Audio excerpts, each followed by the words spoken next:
leads you to a whole lot of pain, or at least it did me. Leads you to, led me to so much pain that I didn't understand where I was going with it. You know, some of us may feel or have thoughts. Some of us may have feelings and thoughts that it's too late for me. You know, it's too late for me to come to God. Or I've been so bad that He wouldn't want me. I need to let you know that's a lie. Straight from the pits of hell. You know, that's a lie that Satan has planted in the heads of so many of us.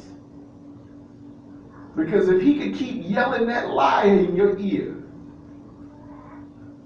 loud enough for it to reach your heart, you will continue to stay away. Because God's only going to come to you with a whisper. Sometimes you're still enough to have that whisper amplified enough for you to hear it. You know, He whispers at us to let us know that He is not only just loving, but He's gentle. He's going to caress His children and hold them and protect them. Most of all, He's going to protect us from ourselves. See, because I don't know about you, but I was my own worst enemy. Because I was talking to myself in a very familiar voice of my own, telling myself that it was okay to keep listening to that lie, that I was too bad, and that it was too late. He's already got all of His anointed, and they're all wrapped up, and you know, He's got them where He needs them to be, that the day of judgment, He can just say, y'all go this way, and let everybody else go that way. Well, I'm here, like I said, to let you know that that is a lie straight from the pits of hell. You do not have to tell yourself that it's too late, because it's not too late. It's not too late. You know, that's the reason why I had to bring up the thing about my father. You know, I'm thinking that because he's not of his complete faculties, and that he's you know, in a state of mind that he may not understand everything that's going on, that it's too late. That smile and that glow on his face let me know that it wasn't too late. It wasn't. Regardless of whether he just said, Father, help me, whether he said, God, I'm yours, God, please forgive me, no matter how he said it, what words he said, the fact is, you can see that glow on his face telling us that he said it. He said it. And this is what I need to tell y'all. This is what I need to tell y'all. No matter how you choose to say it, you just need to say it. You just need to say it. Because he's not going to tell you, no, I'm not going to accept you. You know what he's going to tell you? You were already mine. I was just waiting for you to come home. Come on now. I didn't know when you were going to come home. I prayed you come home sooner. But I'm glad you're here. Now that you're here, let's change some things. You know, I was thinking about my past, and I was looking at a situation. I was trying to identify some things. And something that stood out to me, that it may seem like it don't belong, and it may seem to somebody like it does belong. When I was 14, you know, for my birthday, my grandfather was going to take me shopping. He told me to come straight home from school. He wanted to take me shopping. Now, like a hard-headed kid, I didn't come straight home. I went to the arcade, played video games, only to come home and find out that my grandfather had been mugged. He had been robbed. You know, and whoever robbed him had been paying attention to my routine. When I would walk up to my grandfather, I would put my arm around him and I would say, "Daddy, it's me." Only this time, the person that put their arm around him didn't say, "Daddy, it's me." They, you know, when he turned to try to, you know, because he was able to see silhouettes, he wasn't able to, you know, see divine images. When he turned around to try to see whether or not this person had the same outline like me, the person dropped down and started ripping his pockets and pulling everything out of his pockets, and then pushed him down a flight of stairs. You know, I allowed that to haunt me for so long that, you know, I wasn't there to protect him. That I wasn't a good son, a grandson, because I didn't follow his orders. You know, and see, the lie was exactly everything that I just said that I kept telling myself. Because God said the blessing is that, you know what, now you need to follow the orders that your grandfather gave you. Now you need to be there to protect him.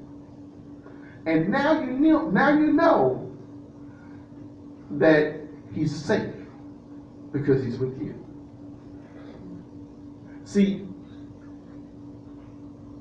I have begun to look at a lot of the blessings that come out of a tragedy as opposed to the negative that come out of a tragedy.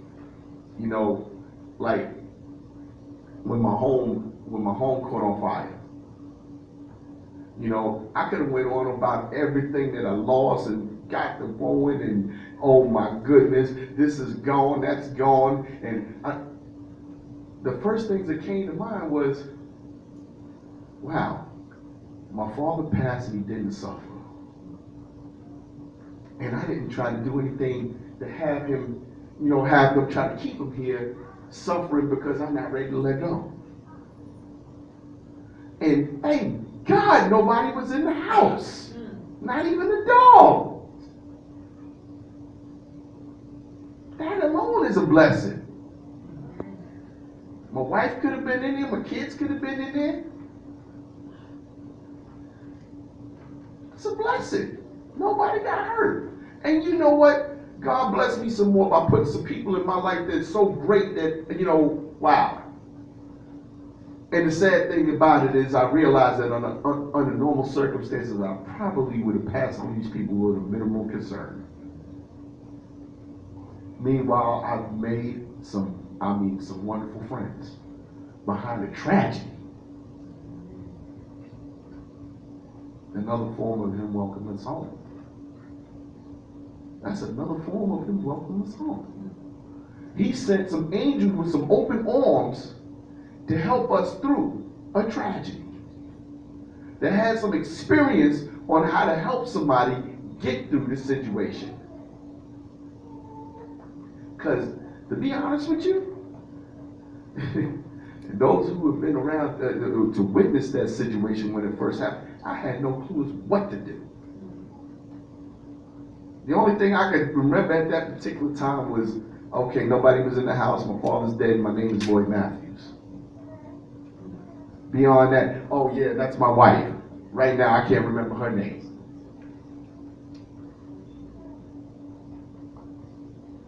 But he sent some angels, some saints, to say, well, you know what? First of all, slow down, take it easy. Sit down, have a sup of water. Now, let's begin to go over some of the things that you need to think about. What's next? That's a beautiful thing. That is truly a beautiful thing because, see, if God doesn't send those, to help us, then we can continuously stay lost. You know, let's go back. to new creation. Let's go back to keeping that up front with the new creation, how the old, well, we'll touch a little bit on the old as well with this. Yeah, I mean, somebody might understand, how you can go get a new haircut, you can go get a new suit of clothes, new shoes, you can even get a new car, a new home. You can go from having no money to enough money to pay all your bills and have a coin or two to spare.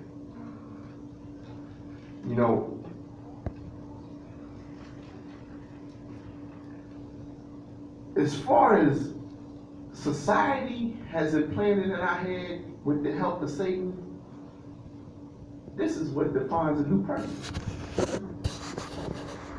This is what defines a new person. That makeover. And yet, not paying attention to the makeover that needs to be made on the inside. It's like you don't feel the same anymore after you supposedly acquire these new things and the grooming and it's like I was sharing with somebody on the way here. I didn't have time to shave. I consider that to be a luxury problem. At least I didn't have the time to shave, but I was still granted the ability to shave. The difference is, if I'm not able, and I'm able, but I just don't have time.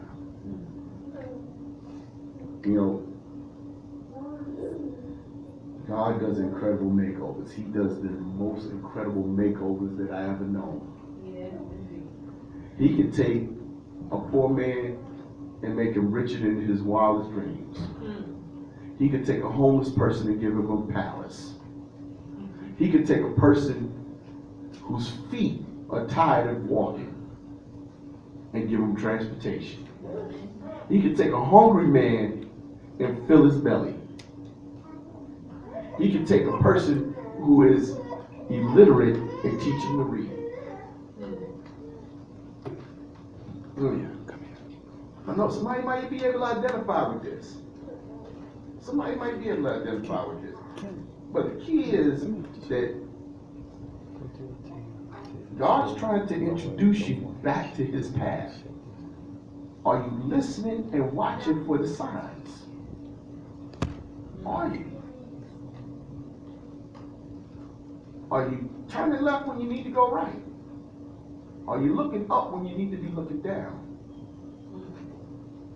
Are you passing by the person that you think you don't like, worrying about the messenger and casting away the message?